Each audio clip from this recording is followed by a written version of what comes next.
Well, hello, you guys. So, this is our weekly anchor message where we are getting our spiritual lessons and assignments for the week. And I have another update as far as weathering out Winter Storm Fern from Nashville. So it's been like in the teens, between like 10 and like 15 degrees or so today here. And I've been able to keep my house at about 48. I slept last night comfortably, kept the candles going. I slept on the couch with the candles going. They're all in like pretty safe glass vessels, but I didn't want to take any chances. So then this morning about 6, I woke up and I went upstairs and I took some of the candles with me and I just like was going to take a nap. And then came back down about 8:30 to like, 48 degrees. I used my candles, the Saint candles here. If you use 3 of these and put them on a cooking sheet at the very bottom of the oven, you can put the oven rack on the very top rack and fit like a small, like 8-inch, maybe more like a 6-inch pot. It's about the same volume as a teapot, but the teapot wouldn't fit with the height clearance, so I had to use like a little pot. But I was able to boil water, and I got a nice robust cup of coffee from my pour over. But it still wasn't super hot by the time I got to enjoy the coffee, because you're just like trying to get the water to drain through the filter thing. I don't have a French press, so I had to like rig something up. But then shortly thereafter, like that, I mean, it took about an hour and a half or so, maybe 2 hours for the water to finally boil. But if you just go about your business and do your thing, then by the time you're ready for it, everything takes so much longer with no power. So right about the time I'm getting ready to finish up my prayers and enjoy my first cup of coffee, hard won, my brother reaches out and he's like, hey, we got our power back on in Mount Juliet. I can bring you a generator. And everybody that I know and everybody in my family has reached out to see if I want to come over and like stay with them. But honestly, I'm pretty comfortable here. I was a little bit worried about tonight because it's going to go down to like single digits outside, but I didn't want to leave the house because I don't want my pipes to burst. So as long as I'm here, it's a little warmer than, that. So anyway, everybody knows that also I'm like so claustrophobic about being trapped somewhere that's not my space. Like I just would rather be cold here with all of my shenanigans. So my brother is like, oh, we have a generator. I can bring you the generator. I've got gas. I got like stingers. And I'm like, oh my God, perfect solution.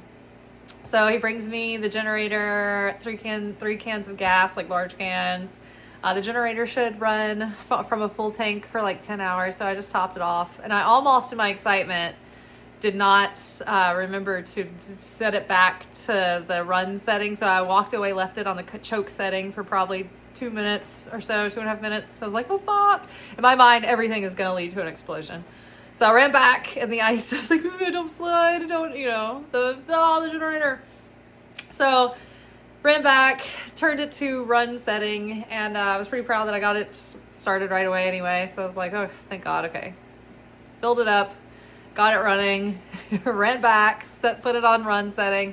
So now I've had the little heater going for a little while, got my electronics charging inside. I have blankets over the doors. You can see like pillows and stuff against the window, adding extra insulation. And then I just got a text also in the middle of the mayhem of the generator from my sister, who lives a couple of miles away, that their power's back on. So they're making it, I think, further in to the east side. She's a little further up towards the main drag. And I am back in a little bit further into the suburban grid, so to speak. So that is what I know. I've got a hot plate now, so I was able to brew a pot of coffee. So this coffee here is from the brewed pot of coffee. And I'm so used to like heating up my milk that I literally like just a regular hot coffee is not hot enough. I have to have it like scalding. So, but this is good. I'm grateful. And then I have a hot plate so I can heat up my food and like save my candles. And I think that's all I know. So yeah, I'm enjoying just settling in finally, taking another Kabbalah class and probably doing some 2026 prediction series journaling. I will say, you guys, I have been concerned about, generally more so financially, about not going to work during the power outage than surviving the actual conditions and elements of the storm. Like, I've been having a pretty good time just pioneering it and just doing a test run and like a dress rehearsal in case of emergency. It's really good to like go and inventory, like what would I want? What is the thing that I felt like I lacked and what I could use? And the two things that I feel like would have made the ultimate difference is the first thing being the big obvious thing, which would be a solar powered generator that's about 4,000 or 5,000 watts. And that's like, I think just the generator unit on its own is like 13 to 1,500, I think. And then like the battery bank's another like 12 to 1,500. So you're looking at a few $1,000s, but you would be self-sufficient and you could use that as an alternative power source and save yourself money and just have it forever with the security of knowing that you are self-sufficient. So I think it's totally worth it. Second, this is the most inexpensive thing I would say would be most in handy. So I did figure out how to cook and boil water and like slow bake something using 3 of these candles underneath a small pot and like putting it in the oven and like closing the door, leaving it propped open just a little bit so the smoke can get out. And then there's a little bit of airflow for the flames. But in the event of like, if I had my rathers, if I didn't have like one of those camping stoves or hot plate or like a kerosene burner thing, I would just you can get a chafing dish set, and they're fairly inexpensive at like Party City.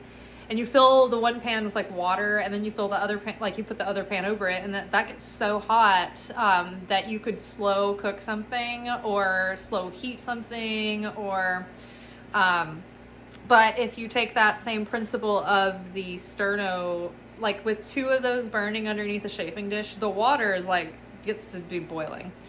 So I would have one of those. That would be good. And they're really inexpensive. But if I didn't get the whole chafing dish like rack and like the 2 pans that go with it, just having the sterno and then rigging that in the oven underneath like a pot, would bring something to a boil very quickly.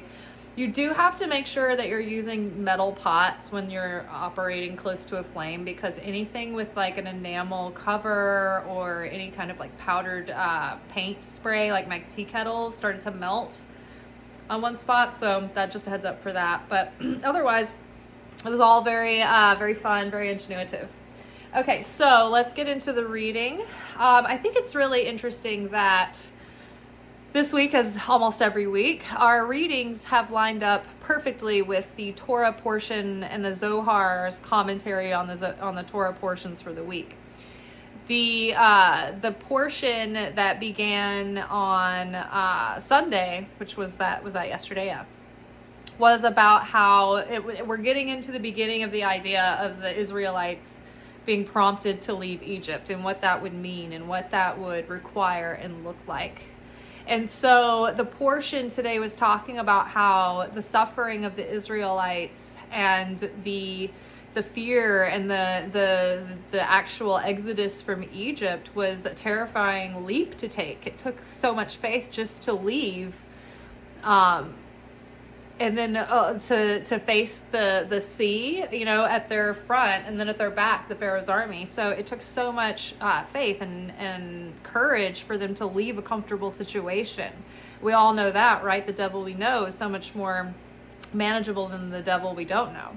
And so when we talk about the Israelites and the Pharaoh, we're not really talking about a historical group of people. The Israelites represent the journey of the soul and the collective soul as we relate to one another, how we, interact as human beings. The Pharaoh represents the Satan and the oppressive experiences and seasons of our life, the trials and tribulations. That's the enslavement, right? The ego's fears, the addictions that we have, like the illusions that we suffer or choose to, disassociate into, right? So all the things that keep us out of true cosmic sovereignty, out of true awareness, out of true awakening, out of true liberation and free will, that keeps us enslaved to our reflexive, carnal, response system. That's what we have to break to leave Egypt, to liberate ourselves. And so the Torah is saying, the Satan is always there in this realm, in this material realm, provoking us and trying to push against us and trying to resist us and trying to ultimately entrap our soul and still our light and destroy us. But that same opponent pushes the soul to completely awaken and reveal more and more and more of its light. And so we learn how, as a soul, if we become awakened and we follow that path, we learn how to align and connect with the Creator. And so as we align and connect with the Creator, we become more and more we do it through building affinity with the Creator, not in an egotistical way, like making ourselves like God, like a God, like the out of control antichrist consciousness of that takes it, but to bear affinity with the unconditionally loving and merciful and just God that puts these spiritual laws into place, just like gravity. And when we understand those, we realize that our actions and our energy have cause and effect. And if we understand those principles, we can start to be more effective and have more of a sovereignty as we move throughout our life. So it's times like these that awaken us. It's like when we're in easy times in our life, it's usually not when we hit rock bottom and we have a coming to Jesus moment, right? It's usually when we're in difficulties. And so that's when our faith is tested and stretched and put to, to see what to test our mettle. And so, it's no coincidence that we have aligned this week with that Torah portion to support us facing what we have faced this week globally. There are wars going on all over the planet. We here at home are in a huge moment of, make or break kind of trajectory, historical impasse here. And so there's just so much tension and so much difficulty added layer by layer by layer. And on top of it, this winter storm that is hitting the globe, except for Florida, which is 79 degrees. But there's just so much intensity and suffering, and we're at that breaking point, and I can feel it. And today I started to feel something giving. I can't see it yet. I can't put my finger on it, but I'm feeling a shift, even though logic doesn't tell me to believe it, but I'm feeling something, the beginning of labor pains. If you can believe it's the beginning of, it's like a labor within a labor within a labor. So that was yesterday's Torah portion. Today's Torah portion brings us into, and I think, if I'm not mistaken, I didn't know what today's portion was going to be, but last night I was reminded of, and I think we talked about this in last night's video, that when the miracle was activated by the Israelites, yes, because I broke down the times of year, the festivals of the year, where it's the human beings and their actions of sharing in unity that actually was the catalyst to draw down the miracle. And the first one being in the Exodus, the parting of the Red Sea was not just a kiss blown to us by Hashem, but rather a determination and a non-negotiable robustness and chutzpah of faith and emunah that it took the Israelites, the first one or two, to actually go into the water to the point where they were above their nose, where they could not breathe. And that is when the waters parted. And that represents the fact that, when we are in the struggles of life, we go into the water up over our head before the miracle happens, before we connect with that miracle realm. And so the secrets of that story today were what are the things, how did they connect with that the realm of miracles, which is called Adika Tashika.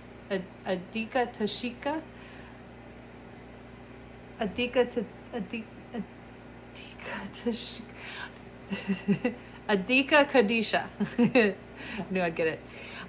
So that's like the realm of miracles. We talked about yesterday as well. The 1 through 7 represents the natural realm, the natural order, Monday through Tuesday, Monday through Sunday, the days of the week, Sunday through Saturday, rather. The seven days of creation. The 8, when we see Hanukkah, 8 days, and anytime in the Bible we're talking about 8 days, for the circumcision, we're talking about the 8th dimension or the 8th step into the supernatural. So to access the realm of miracles, like that moment where they had fled Egypt and now they're pushed up against the raging,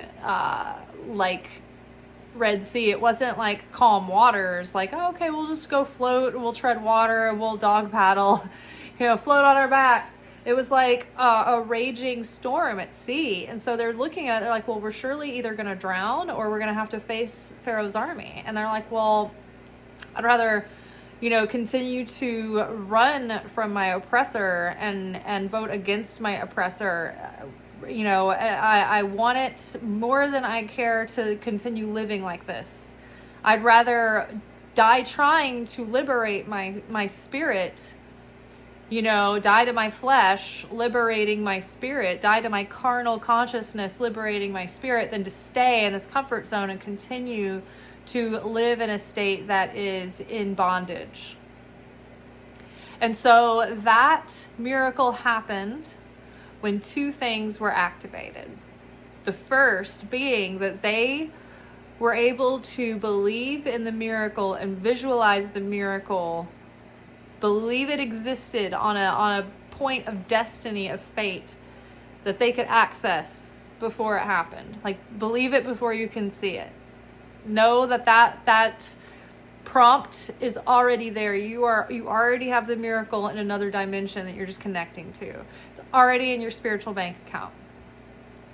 Second, and before we move on to the second thing, I have to qualify this by saying that in Kabbalistic wisdom, we can't just assume in life that there's going to be a miracle that's going to come and save us and then live recklessly and irresponsibly and live foolishly and be like, well, the Creator will send me a miracle and intervene.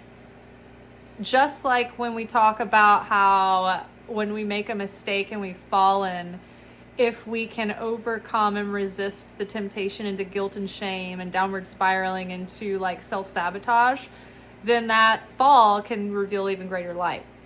We can't go looking for the mistake. Like, we can't do the mistake on purpose and then be like, oh, look at me, I've learned from my mistake. Like, you can't fake it, and you can't just depend on the miracle every time to come save you. Those are 2 things. You have to be responsibly taking ownership for yourself and doing your best and bringing your all.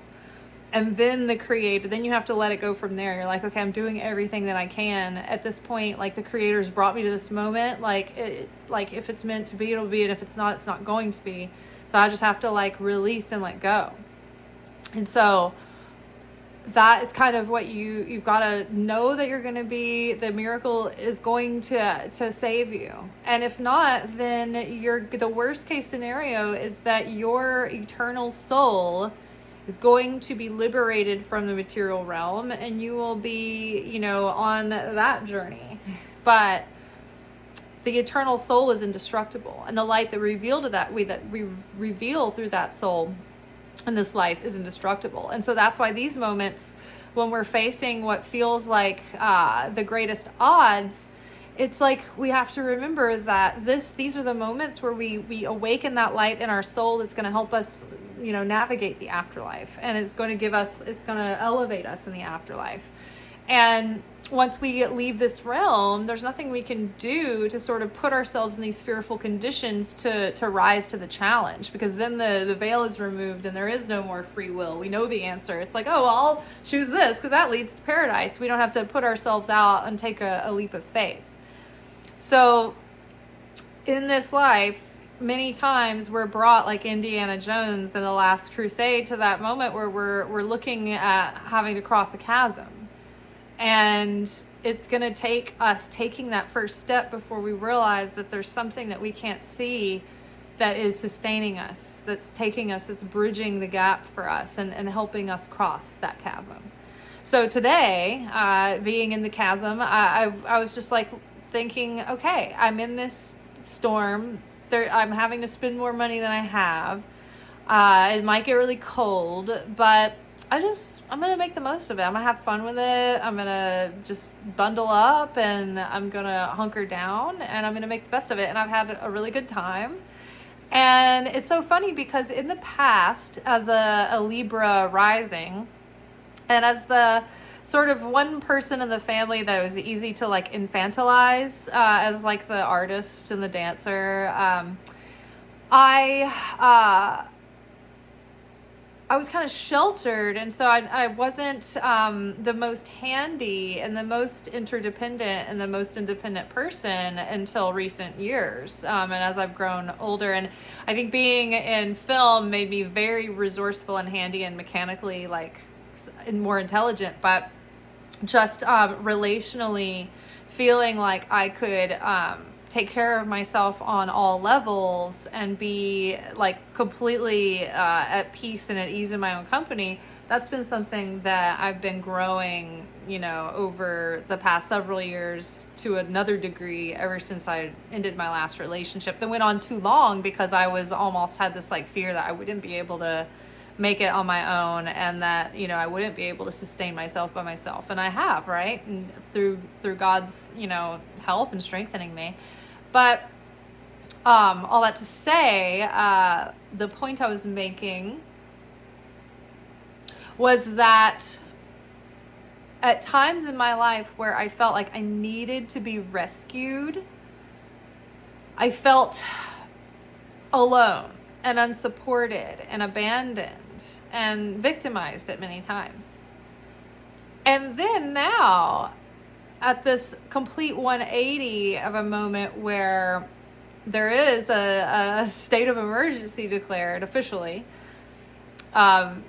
just the weather emergency, let alone all the other concerns in the world, I've not only been pretty much unfazed, but literally everyone, I don't need to be rescued. Like, I'm having a good time. I'm embracing the whole thing. I'm more than prepared. I'm like healing my inner child, showing myself that I know what to do almost better than anyone else. Like, I've had it better than anybody I've known so far, other than the people who have had like up and running generators.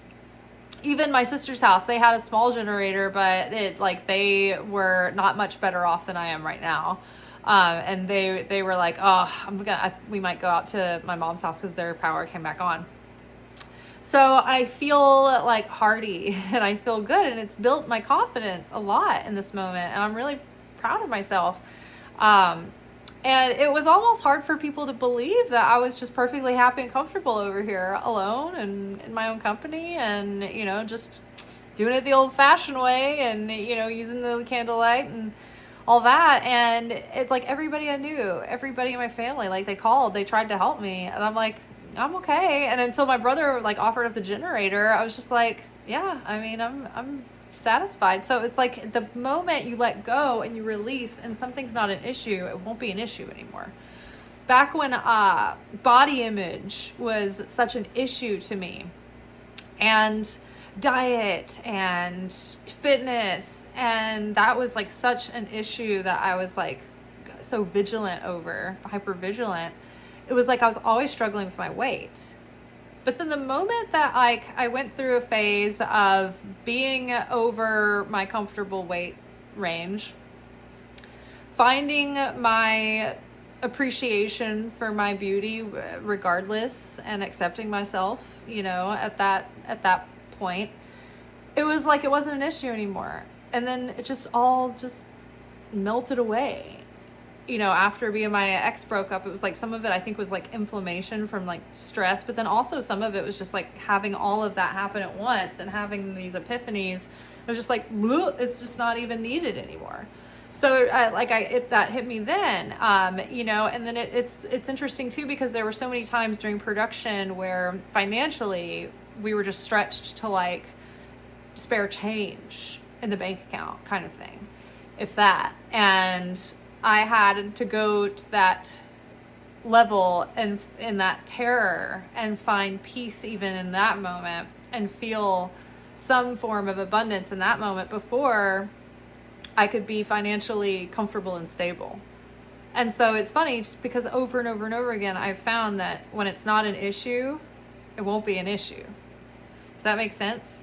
When it's not an issue, whatever, it doesn't matter, then it won't be an issue. I think that this occurs, I have witnessed this in so many times in my life, like just generally speaking, things that don't bother me, I've noticed like those things don't happen to me.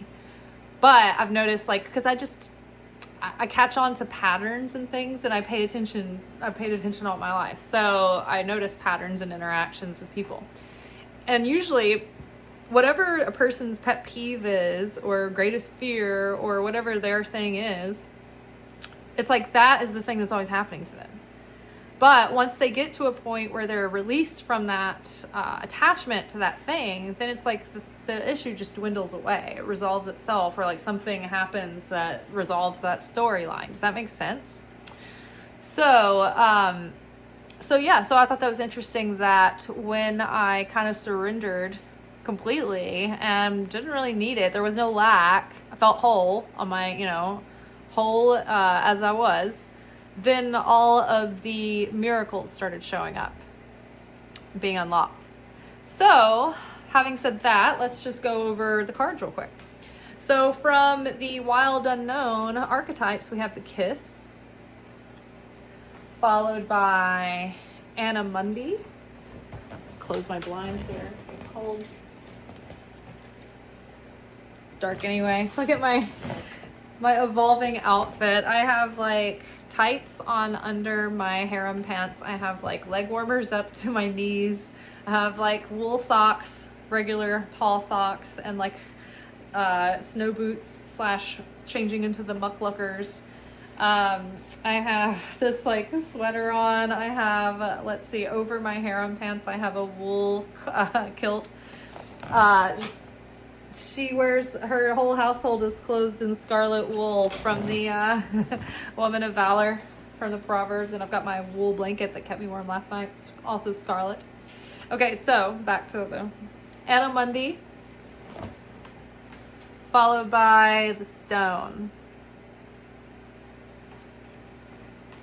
Underneath the Kiss, we have Temperance. Underneath Anna Mundi, we have the Devil. And underneath Stone, we have not just the King of Pentacles, but we have the feminine King of Pentacles, which is one step above the Queen, the King, and then there's the feminine King, which is the integration of both the King and Queen. So it's like the divine union of the two.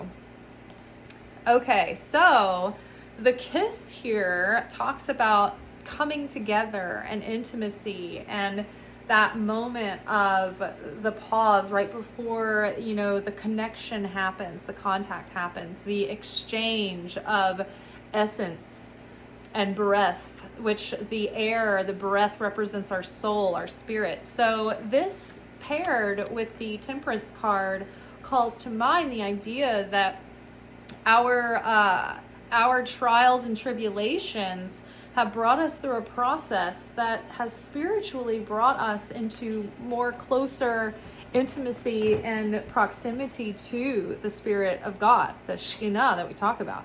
And so that Spirit, as we integrate the revelation of our soul that's coming into more and more light into our acts and into our actions and into our consciousness and into our outer being, it's like that's the merging, that's the union of the masculine and feminine. Our spiritual healing and reparation and repair, that's redundant, but the healing of our spirit, the elevation of our spirit, the revealing of the light of the Creator through the elevation of our soul, that's bringing us into union, especially when we then integrate that new wisdom and that understanding and that consciousness into our actions, so that then we become a bridge, a channel for the light of the Creator to come into the world, because we've made ourselves in the image of Him, perfecting our vessel to be a vessel of sharing the light of the Creator. See how this character is under the umbrella, under the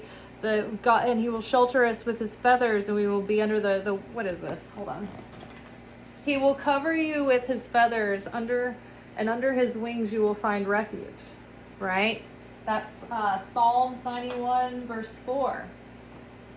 So same idea. When we are at peace, we have the dove here, and we have her having the hands open. One dove is here, one dove is going. So it's like letting things come and go with ease, open. I'm open, I'm not rigid, I'm not judging the situation. This is bad, this is good. It's just understanding that the Creator is going to come through the circumstances. It's not necessarily that that evil's not at work, right? But the Creator is above the situation. But we, the people, must be like the Israelites and be so fed up with the Pharaoh that we say no more. This is our moment, that the human soul has come here on earth to have this physical incarnation specifically to do this and to play this drama out in the flesh. And so we can't just wait for magic carpet Jesus to come in and wave the staff and make it all go away. That's what people were hoping for the first time Jesus came around. And when Jesus continuously, for the couple of years that He was on His tour, kept telling people, hey, sorry to tell you this, but that's not really the case. If anything, this is going to get much harder, much worse. They're going to kill me, and you will be persecuted until you're killed also. And you still have to deal with the Roman Empire. It's up to you to move as a people to evolve and shift the policy, and to eventually be liberated from this generation's Pharaoh, right? So that was very disappointing to a lot of people, particularly Judas, and so they were like, well, even the Messiah, the Christ, was like, well, I know better than the Messiah and the Christ. I think we should do this, the forceful, tyrannical, human, physical, domineering way of the Satan. Let's do it by force. And Jesus is like, no, we're changing from the inside. And, this is an organic shift of love and creation and sharing. It's coming from a spiritual seed level. And then that seed level at the core will heal the festering wound that is causing these symptoms. But we can't put, a Band-Aid on it. We can't keep picking the scab, because the growth will come back. We have to put an end to it at its root, at its core. And the core is on our spiritual level. So we have to change from a vibrational foundation, which is a shift in our heart, soul, mind, strength, our consciousness, our perception, our strength. Our strength means what we do, how we bring this through. Do we have the courage of our convictions to see it through? Do we have enough energy and motivation to take, that proper action to get that thing off the ground? If it's like your idea, your business, what have you, right? So we're integrating what's happening on the inside. We're bringing it into the outer. Having the ability to find inner peace and maintain that sense of fulfillment during uncertain times, it comes from the the higher consciousness of Anna Mundi, understanding that we are all one and we are one with the Creator, and God is within all things, and God can move through all things with a purpose. And when we know that, we activate the Creator even through the Satan's foiling, or like we foil the Satan's schemes. Like the Satan is spinning these schemes and at play. Remember last week's reading, the Satan, the devil card was at the center of it all.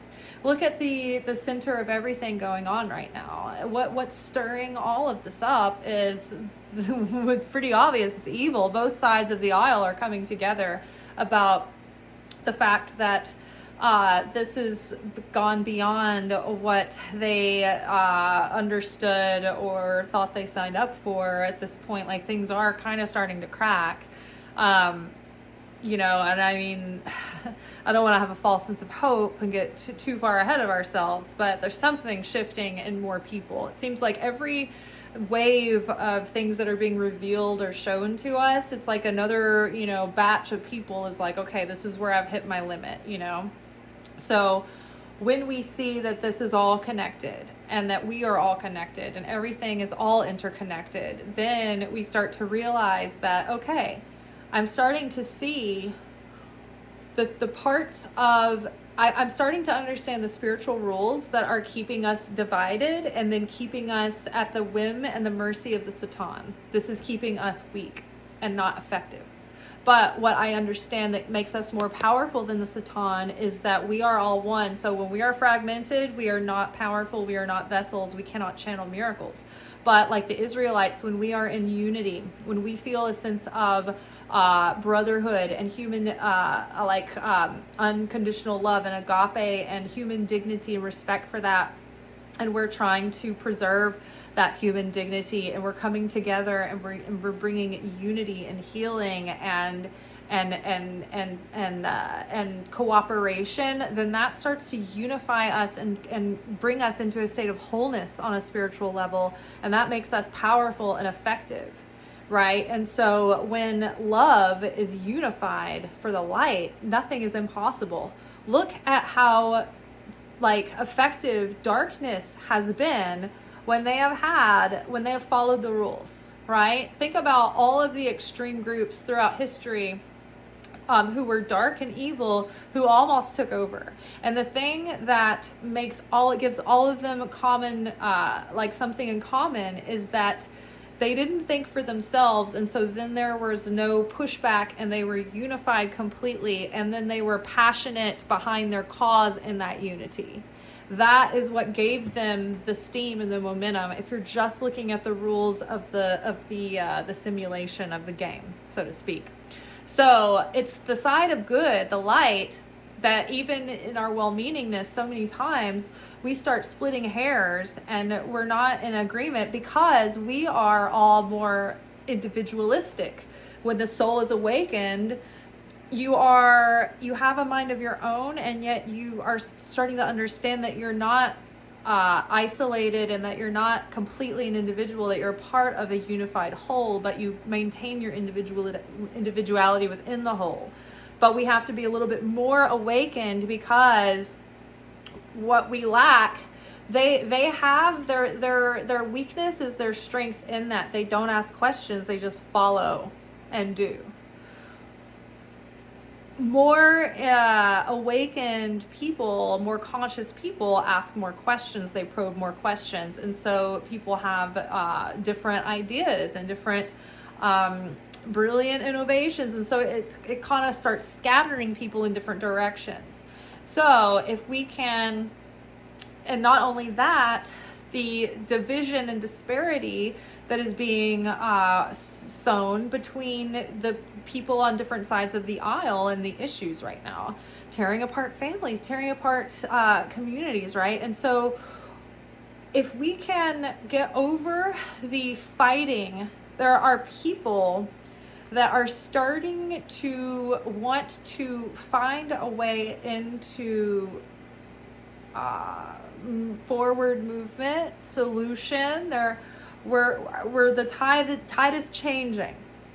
And so now we have to start considering the consciousness is going to require to be unified, but still disagree with the evil, but give the space, make the way for those who have been led down one direction to maybe decide to go in a new direction. That's a really hard thing to do when someone has gaslit you and conned you and manipulated you. It's hard to admit that you've been bamboozled and wronged, and it's hard to admit that you have invested so much in something and walk away from it, and that you thought that you were upright in that thing. You know, it's a hard pivot to make. And so we don't need to make it any harder for people than it probably already is. And I mean, this myself included, you know, it's difficult. It's difficult not to want to, you know, just get into the trolling and the tit for tat and, you know, thinking that you're just going to get in there and change somebody's mind. And it's like, if they're not receptive, they don't come to it eventually on their own.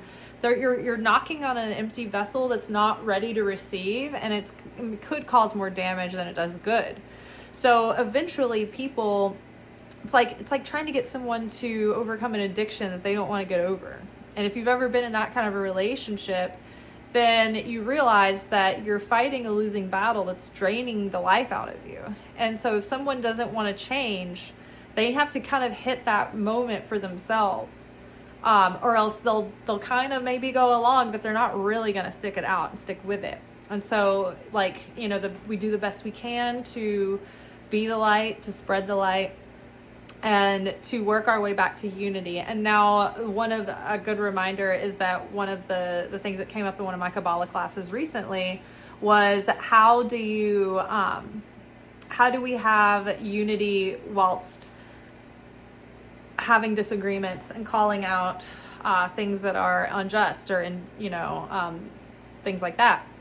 And so they were talking about how the sages actually valued debate and even people being able to share their truth even when it was wrong, because if somebody doesn't have they're secure enough to air what's on their mind, they could sit there and have these false assumptions that never get addressed, and all these false belief systems that they're never made aware of. So they're saying that, you know, even when you disagree with someone, for them to feel like their human dignity is honored by them having the space to at least express their view, then that gives them a feeling of security, and that takes a lot of the edge off and a lot of the anger there, because when you feel like you've been heard or seen, or someone's been receptive enough to hear you out, that already takes off some of the chip of the shoulder off, right? But then in those debates, sometimes those discussions, even the arguments, if we can respect the fact that the person is cold temperature warnings and like shelter alert. So when we respect the fact that people have their own free will, then they feel the safety that they have to communicate their truth too. You don't have to agree with it. You can even be silent and not even, you don't have to pretend like you're like, oh, well, you're probably right. Or, you know, that has a place too. It's like, maybe not, you know, you can have integrity. You don't have to answer them back, but you can let them say what they wanted to say. Now that is the very essence of the First Amendment, is that I may not like what you're saying, but you have a right to say it. And you may not like what I'm saying, but I have a right to say it. And if I try to censor you, then that means that I'm censoring myself. You know what I mean? Because censorship is censorship for everyone. It's blanketed, right? Same applies to spiritual law as well. So unity does leave room for disagreement, and it can be actually productive to have that disagreement, because then it can be that the plowing of the field, right? That allows for the opportunity for maybe a seed to be sown, right? But again, that requires discernment on whether you're projecting your light onto a vessel that is not willing or receptive right? When it's true sharing, you to consider the fact that, is this a receptive vessel? You know, is this, am I, you know how the trauma dumping is just like spewing all your stuff on somebody? It's like saying, it's like, am I preaching at someone who's not going to be receptive to it? Because that's just going to probably create a bigger divide. Whereas if I'm setting an example, you know, and like letting my integrity lead the way, like I feel like Zoran Mamdani is such a good example of how to be in a situation and handle someone that he disagrees with, but do it respectfully in such a way that he commands the respect of the people around him, not because he's demanding respect, but because he is a respectful person who like vibrates with that, and he has integrity, and he stands on business, the definition of it, and people can't help but respond in kind to him. And they can have, like, he has influence with people because of that. Even people who would be his oppressor, his enemy, his whatever, he approaches them with the same regard and respect and dignity, you know, a base level for everyone, right? So our oneness and unity is going to be the thing that helps us overcome this plot of darkness and evil, not only on our personal lives as an individual, but as a collective and as a human family. So the stone here is about building what's eternal. And when we reveal light in our soul, that is eternal. And it is revealed in the upper realms, and it will never be taken from us. We carry it with us life after life. Jesus talked about building our house on the rock. And so when the storm comes, the person who built his house on the rock will stay firm and steady. The person who builds their house upon sand is going to feel shaken, and that the house is going to wash away. And that means that the person who builds their security on the system, is the government going to be there for me? Is the system going to be there for me? I have a secure bank account. I have good health insurance. I like my house. Like, I have this and that. If you're building your security and your worth and all your value in life to material accumulation and material safety, and you're ignoring your eternal soul, then you have left with nothing, because anything can change at a moment's notice. You can lose that position. You can lose all of your money. You can, you know, suddenly come down with an expensive ailment and lose your health insurance. Anything can happen, like look at Job, that can strip you of all your comforts and all your provisions. But when you have faith that God is with you and will take care of you, that gives you an unshakable peace. And that gives you a very tight bond and a less shakable connection with the Creator. Because you're not suddenly in a panic and reactive, you're waiting to be guided and given that insight. Now, a couple of weeks ago, before I knew anything about the weather, I was guided, calmly inside prompted, to like get a few basics for survival. So I had actually ordered like a power inverter and like a solar powered chargeable power inverter, and like lanterns and a water barrel for like gardening season, but just also for emergencies, whatever. And I'd all done that like last week. And so I was like halfway prepared by the time we heard that there was going to be like winter weather concerns. And I'm like, oh my gosh, like God is always so good to me, because it's like those little feelings of like, maybe I should just go ahead and do this kind of thing. It's like a rather than like a feeling of panic or like, overexcitement or whatever, jumping on a bandwagon. It's not that. It's like this little notion to do something.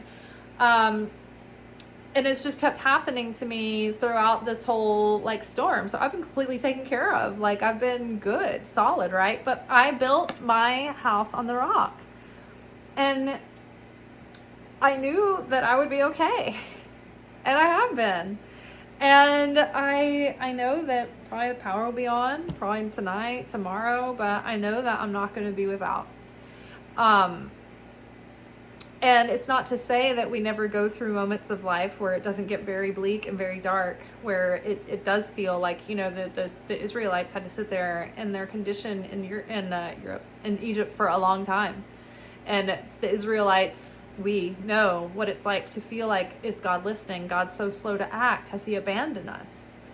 When will God show up? And God is kind of always showing up. It's like us. Do we see that God shows up? Do we make that connection? Or do we get dissatisfied with the manna that we have every day and we just can't see what we have?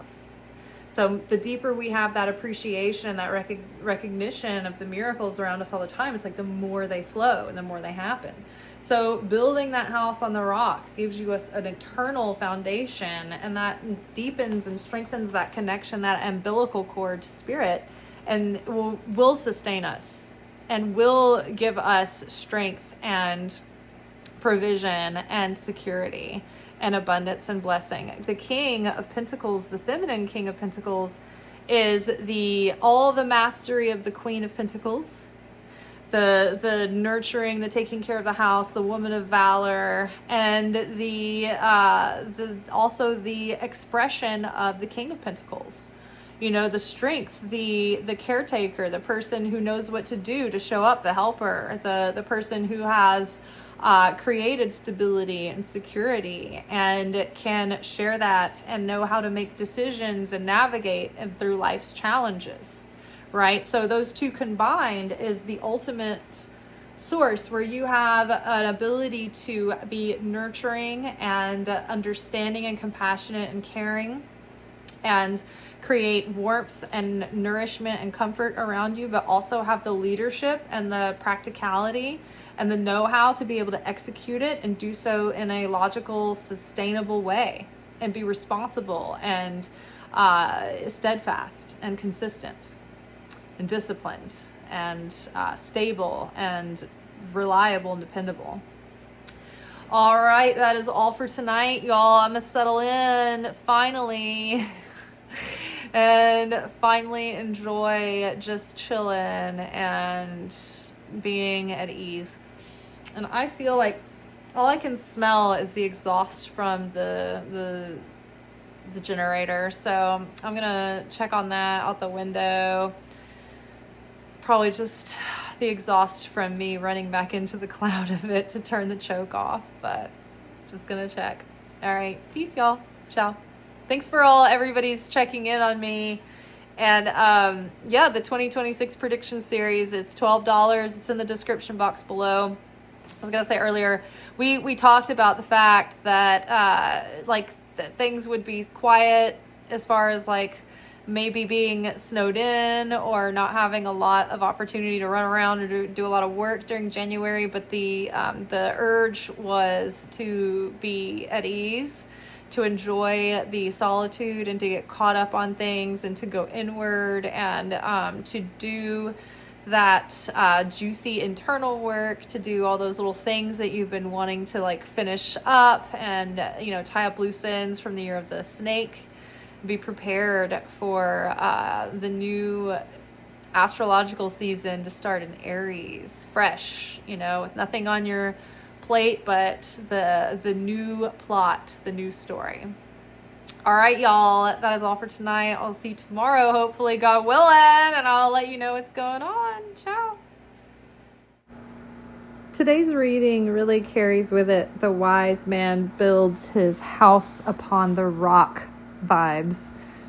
This week's Torah portion, the portions highlight the ways our personal trials bring us closer to the light.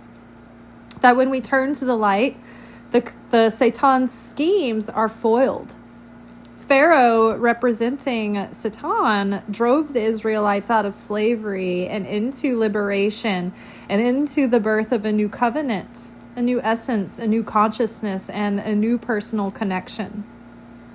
And a relationship to God that before that may have felt distant and impersonal, even slow to intervene. The Israelites represent the human soul and the collective journey together through this physical world. The Israelites were not rescued until they were ready enough to take the steps to make change.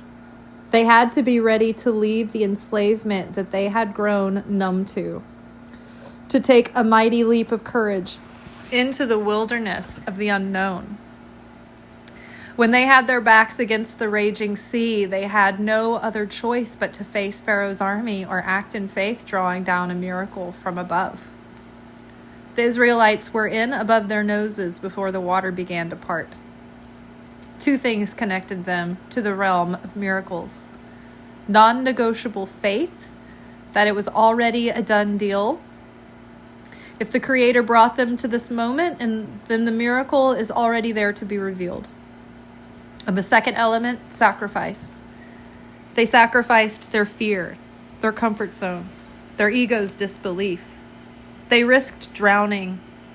They gave themselves 100% in this act of faith and unity. And that is how they unlocked the miracle.